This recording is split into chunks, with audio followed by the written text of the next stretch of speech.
യേശുവേ ആത്മദായക എൻ വാഞ്ചയും നീ മാത്രമേ. വളരെ കോൺട്രവേഴ്ഷ്യൽ ആയിട്ടുള്ള ചില സ്റ്റേറ്റ്മെൻറ്റ്സ് ആണ് യേശു ഇന്നത്തെ ഗോസ്പലിൽ പറയുന്നതായിട്ട് നമ്മൾ കേൾക്കുന്നത്. സമാധാനമല്ല, വാളാണ് ഞാൻ കൊണ്ടുവന്നിരിക്കുന്നത്. ഇങ്ങനെ പറഞ്ഞുകൊണ്ട് യേശു ഒരു കുടുംബത്തിൽ നടക്കാൻ പോകുന്ന ഏറ്റവും അധപ്പതിക്കുന്ന ചില വാക്കുകളൊക്കെ സംസാരിക്കും. അങ്ങനെ പറയാൻ വഴിയില്ലല്ലോ, കാരണം യേശു അങ്ങനെ പറയുന്ന ആളുമല്ലല്ലോ. ഇത് പറയാനൊരു കാരണമുണ്ട്. ഏഷ്യ പ്രവാചകൻ രക്ഷകനെക്കുറിച്ച് പറഞ്ഞത് തന്നെ സമാധാനത്തിൻ്റെ രാജാവായിട്ടാണ്. അത് മാത്രമല്ല, നമ്മൾ പിന്നീട് വായിക്കുന്നതും യേശുവിൻ്റെ സമാധാനത്തെക്കുറിച്ചുള്ള ചില വാഗ്ദാനങ്ങളൊക്കെയാണ്.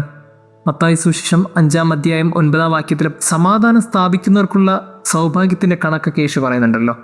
അത് മാത്രമല്ല, യേശു ഒരു യാത്രയ്ക്ക് തൻ്റെ ശിഷ്യന്മാരെ അയക്കുമ്പോൾ പറയുന്നുണ്ട്, നിങ്ങൾ ഏത് ഭവനത്തിൽ ചെന്നാലും അവിടെ സമാധാനം ആശംസിക്കണമെന്നൊക്കെ. അങ്ങനെയാണെങ്കിൽ യേശുവിൻ്റെ ലക്ഷ്യം സമാധാനം തന്നെയാണ്. എന്നിട്ടും എന്തുകൊണ്ടാണ് യേശു ഒരു ഭവനത്തിലുണ്ടാകുന്ന ചില വീഴ്ചകളെക്കുറിച്ച് ഇത്രയധികം പറഞ്ഞത്? ഒരുവൻ തൻ്റെ പിതാവിനെതിരായും മകളെ അമ്മയ്ക്കെതിരായും മരുമക്കളെ അമ്മായിയമ്മയ്ക്കെതിരായും ഭിന്നിപ്പിക്കാനാണ് ഞാൻ വന്നിരിക്കുന്നതെന്നൊക്കെ.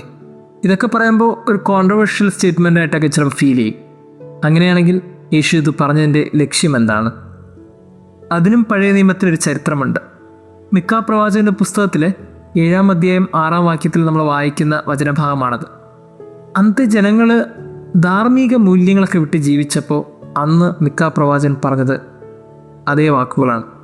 പുത്രൻ പിതാവിനോട് നിന്ദയോടെ വർത്തിക്കുന്നു, മകൾ അമ്മയ്ക്കും മരുമകൾ അമ്മായിയമ്മയ്ക്കും എതിരെ നിൽക്കുന്നു, സ്വന്തം കുടുംബത്തിലെ അംഗങ്ങൾ തന്നെ ഒരുവന് ശത്രുവായിത്തീരുന്നു. ഇത് ഒരു മൊറാലിറ്റിയുടെ ഭാഗമാണ്.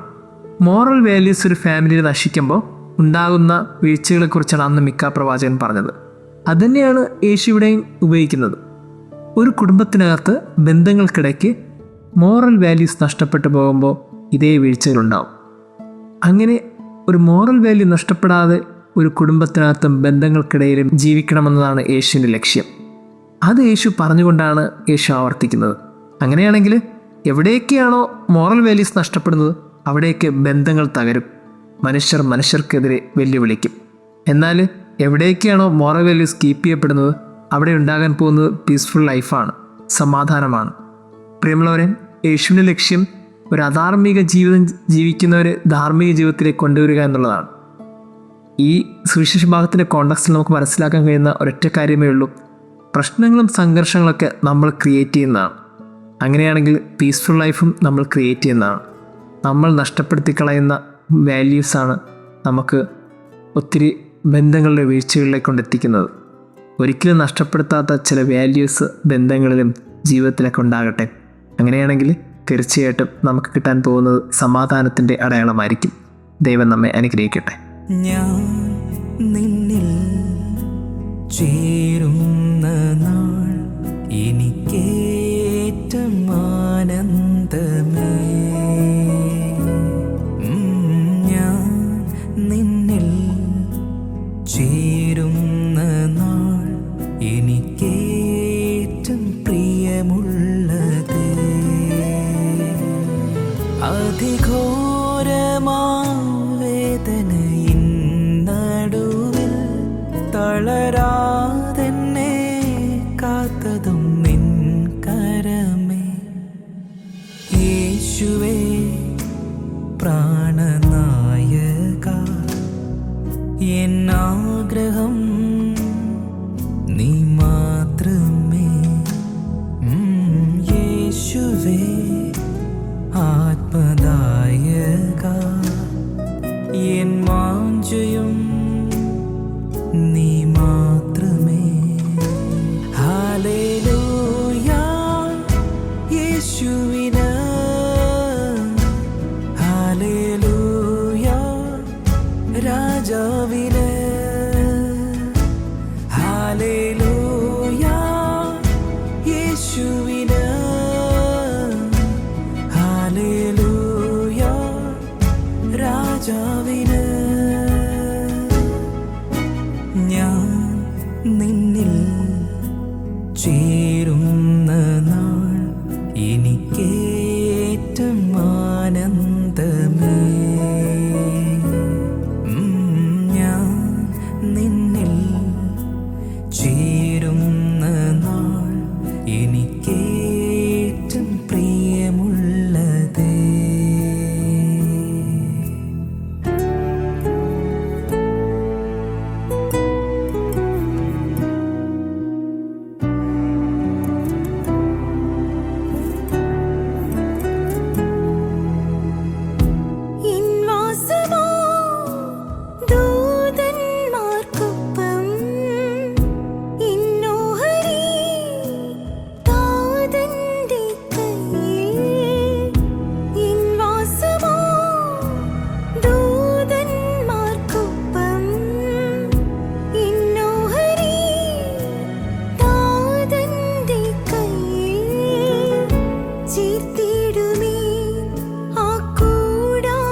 സ്വർപ്പുരിയിൽ എൻ വാസമൊരുക്കി വന്നിടുമേ എൻ സുന്ദരരൂപൻ. സ്വർപ്പുരിയിൽ എൻ വാസമൊരുക്കി വന്നിടുമേ എൻ സുന്ദരരൂപൻ. കാഹളത്തിൽ തന്നാദം ഞാൻ കേൾക്കും. എൻ ഗേഹമോ ഞാൻ വിട്ടങ്ങു പോകും. അതിനായി ഞാൻ കാത്തിടുന്നേ. വരവോ വിദൂരമല്ല. ഹല്ലേലൂയ യേശുവിന്. ഹല്ലേലൂയ രാജാവിന്. ഹല്ലേലൂയ യേശുവിന്. ഹല്ലേലൂയ രാജാവിന്.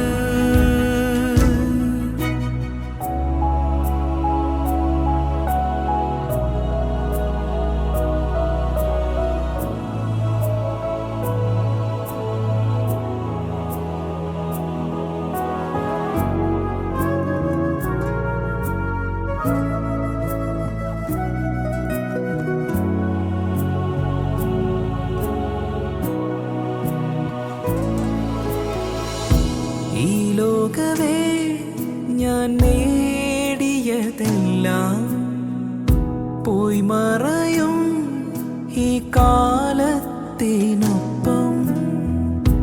ഈ ലോകവേ ഞാൻ നേടിയതെല്ലാം പോയി മറയും ഈ കാലത്തിനൊപ്പം.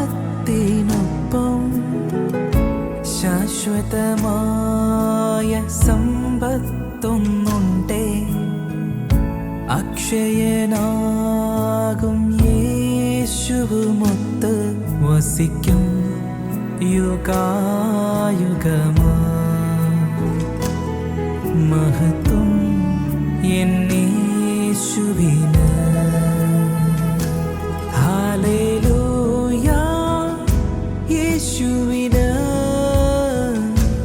ഹല്ലേലൂയ രാജാവിന്. ഹല്ലേലൂയ യേശുവിന്. ഹല്ലേലൂയ രാജാവിന്. ഞാൻ നിന്നിൽ ചേരുന്ന നാൾ എനിക്കേറ്റം ആനന്ദമേ. ഞാൻ നിന്നിൽ ചേരുന്ന നാൾ എനിക്കേ